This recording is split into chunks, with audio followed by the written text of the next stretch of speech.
The year is 48 CE. A 15-year-old girl crosses the threshold of the Palatine Palace. White silk clings to her frame.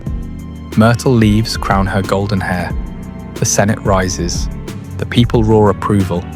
Emperor Claudius, 50 years old, his left leg dragging slightly, speech caught in his throat, takes her small hand in his. His name is legend. Hers will become something else entirely. Valeria Messalina, remember it. Rome tried to forget. They expect her to save them. The bloodstains from Caligula's assassination are barely scrubbed from the corridors. 4 years of madness, executions for entertainment, incest paraded as policy, a reign so unhinged that his own guards cut him down in a tunnel beneath this very palace. Rome needs stability, virtue, heirs. They dress her as salvation. Within 10 years, she will transform this palace into something the ancient sources can barely describe without trembling. Senators will become her prisoners. Aristocratic daughters will disappear into her chambers and return changed.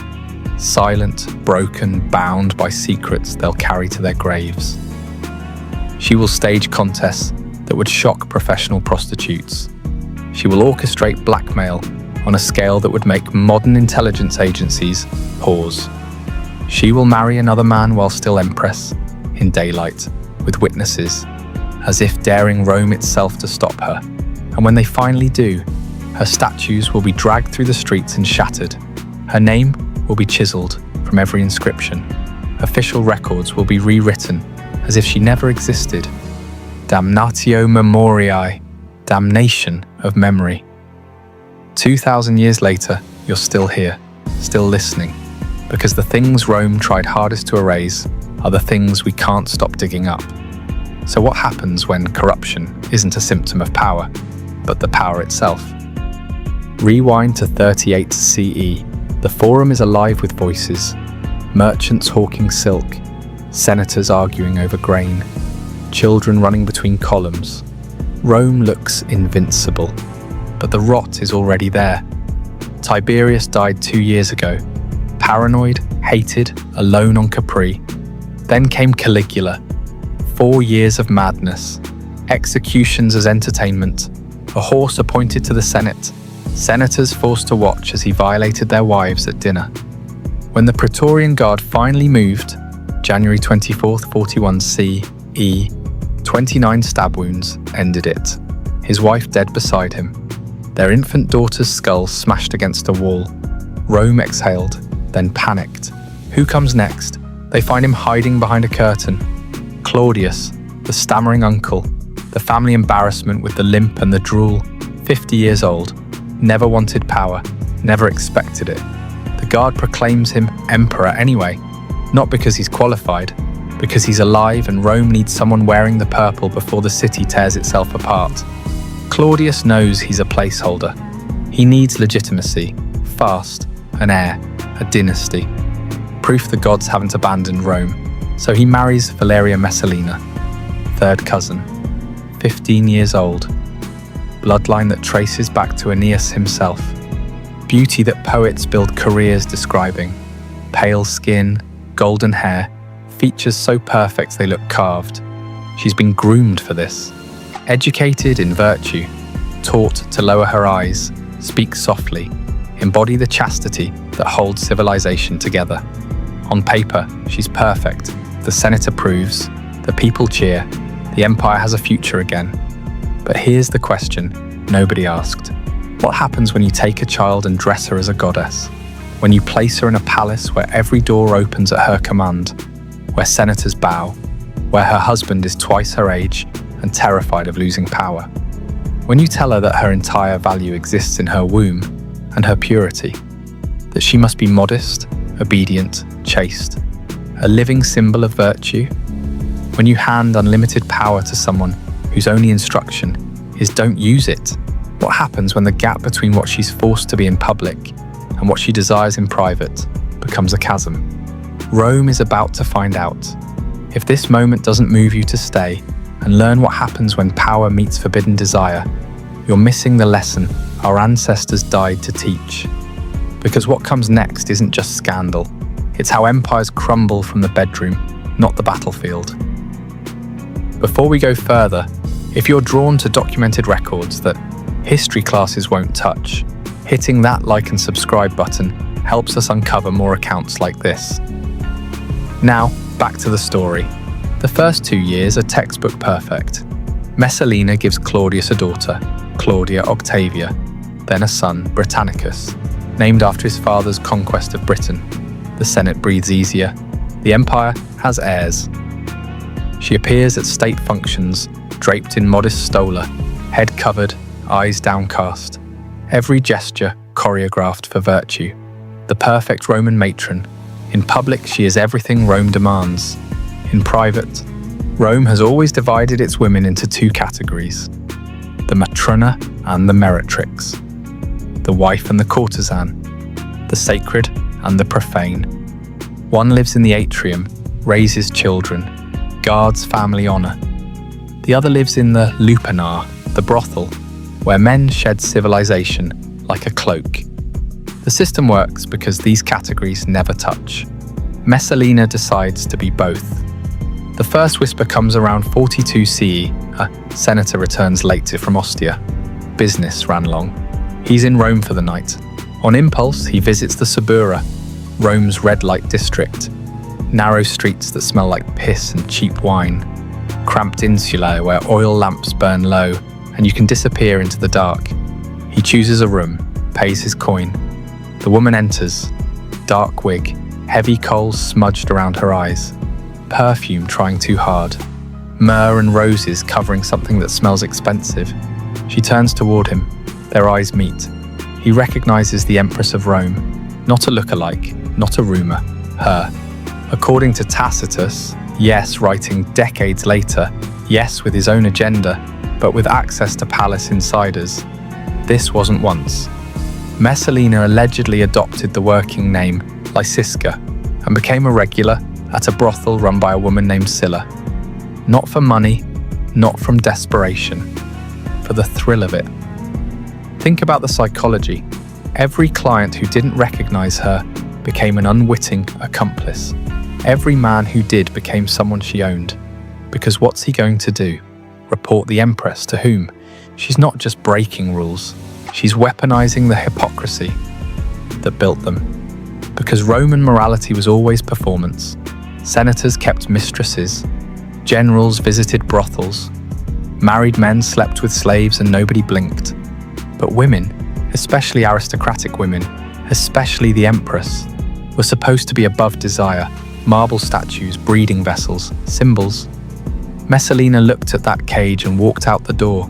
She would return before dawn, remove the wig, wash away the cheap perfume, dress in imperial silk, attend the morning sacrifice to Vesta, goddess of chastity, with the same serene expression she wore the night before, as if nothing happened. But the brothel was just the laboratory. The real operation happened inside the palace. Picture the banquets. Rome's elite sprawled on silk couches around low tables, golden platters heaped with roasted dormice brushed in honey, wine flowing from jeweled cups, senators making small talk, generals discussing Britain. Very Roman, very civilized, until Messalina gives a signal. The servants leave, the doors close, new guests arrive, gladiators still smelling of the arena, sand, blood, sweat, actors from the theatre, foreign captives, sometimes the teenage sons of patrician families, summoned under the pretense of discussing their father's careers. What happens next, the sources describe with horror and fascination. Forced performances, humiliating contests, senators paired with their political enemies and told to entertain the Empress. Aristocratic women, married, respectable, terrified, coerced into playing the prostitute while their husbands watch from across the room, frozen. Refusal isn't an option. A tribune declines her invitation. 3 days later, he's floating in the Tiber. A nobleman tries to leave early. His family loses their estate by week's end. The message spreads. The Empress does not accept no. Then comes the contest. The story appears in Pliny the Elder. Yes, he's writing about natural history, but this detail stuck. A competition between the Empress and a famous prostitute named Scylla, not for money, for pride. Who could outlast more partners in a single night? 25. Messalina 1. Pliny writes it down like he's documenting a solar eclipse, with clinical horror and fascinated precision. True? Exaggerated? Propaganda? We'll never know for certain. But the story survived because it captured something Romans couldn't articulate. A woman wielding sexual power, not as submission, but as dominance. Rome didn't have language for that, so they turned it into myth. But myths don't come from nowhere. They reflect something that happened, something people witnessed and couldn't forget, even when they tried. The palace becomes a theatre of power, where humiliation is currency, where senators arrive at dawn to beg favours and leave at midnight, having performed acts they'll never speak of again, where aristocratic families send their daughters into the Empress's chambers and pray they return unmarried. Most do, some don't. Nobody asks questions, because by now, everyone understands the system. Messalina doesn't just wield power, she collects it, piece by piece, person by person, building a network of complicity so vast that nobody can move against her without destroying themselves. Every participant becomes a prisoner. Every witness becomes an accomplice. She doesn't need the Senate's approval, she has their shame. That's better than loyalty. Loyalty can shift, shame lasts forever. And through it all, Claudius works, building aqueducts, reforming courts, expanding the empire into Britain. The competent emperor everyone underestimated. Does he know? Of course he knows. Rome is gossiping. Senators are whispering. His own freedmen are begging him to act. But what can he do? She's the mother of his heirs. Moving against her means admitting he's been cuckolded before the entire empire. It means civil war. It means proving every critic right, that he was always too weak to control his own house.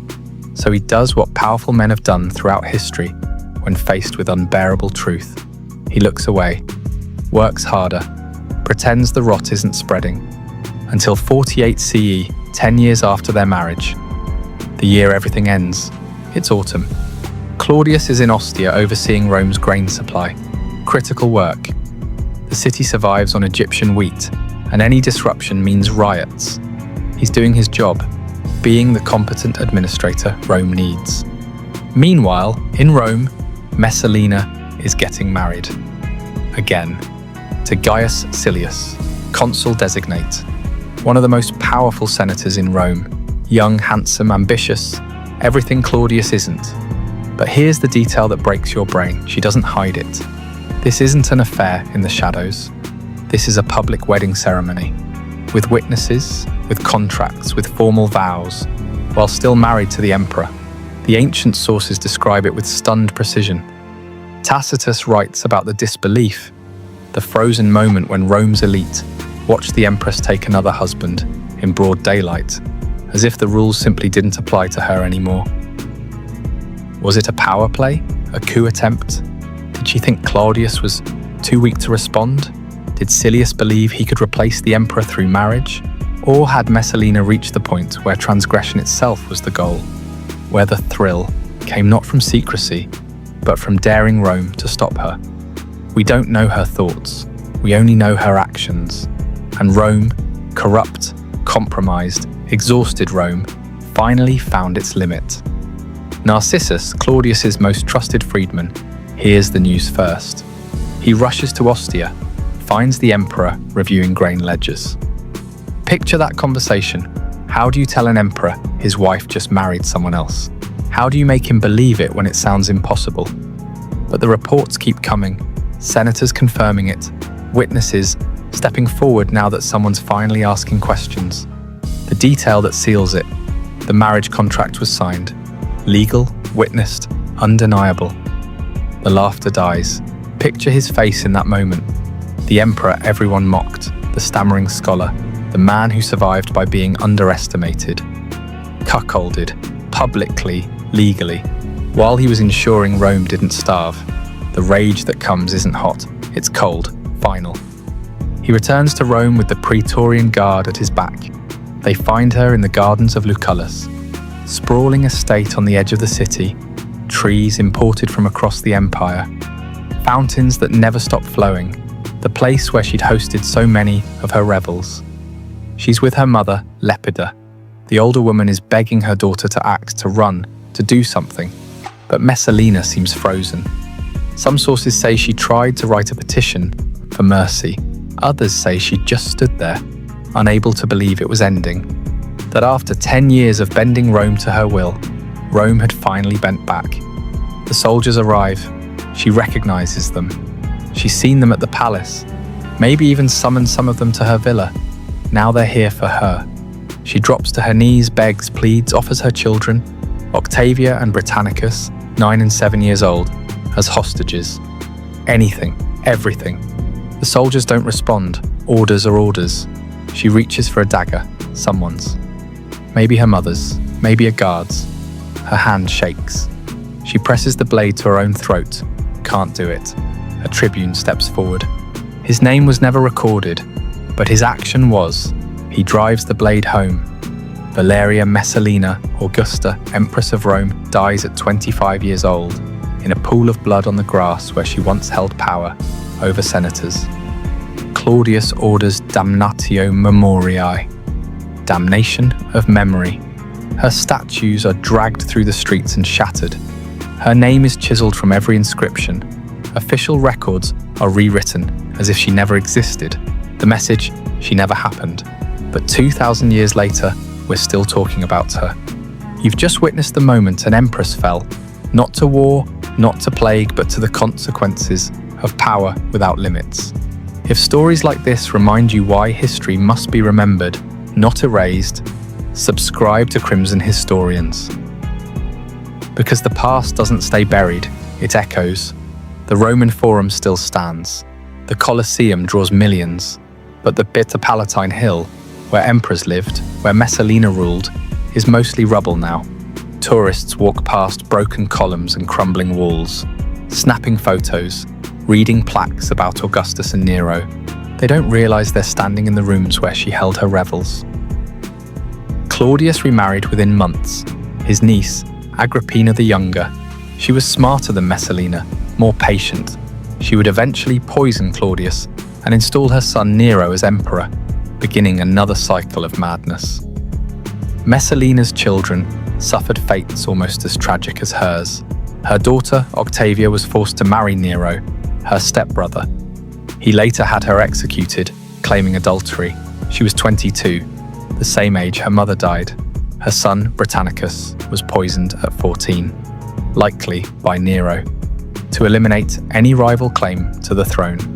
He collapsed during a dinner party, dead before anyone could move. The Senate pretended Messalina never existed, but the soldiers remembered, the servants remembered, the families whose daughters disappeared into her villa and came back silent, they remembered. Here's what haunts me about her story. How much of what we know about Messalina is true? Our sources, Tacitus, Suetonius, Juvenal, were all men, all writing decades after her death, all with political motives to paint her as a monster. Roman propaganda had a pattern. Powerful women who threatened male authority were always accused of sexual depravity. Cleopatra, Agrippina, Livia, Messalina, the playbook never changed. Does that mean she was innocent? Number. The marriage to Silius happened. That's documented even by her defenders. The political corruption was real. The blackmail system existed. People died who opposed her. But the brothel stories, the contests, the specific numbers, we'll never know where the truth ends and the propaganda begins. What we do know is this: a 15-year-old girl was married to a man in his 50s. She was told her entire value existed in her purity and her womb.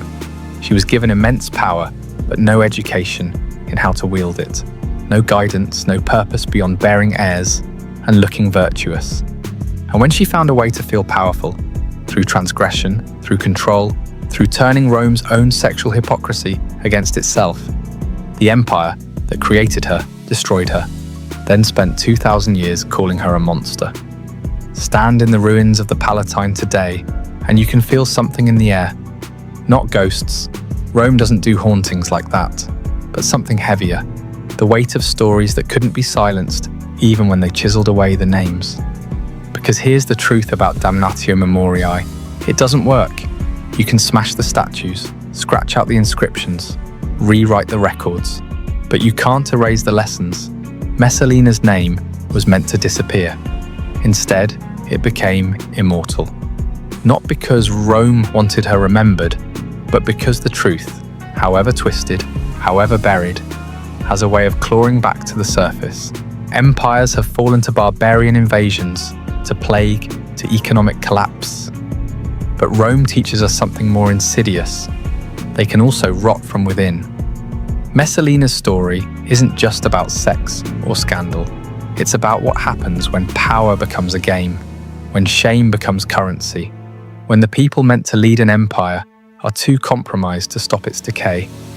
Every senator she humiliated stayed silent. Every general she blackmailed remained loyal.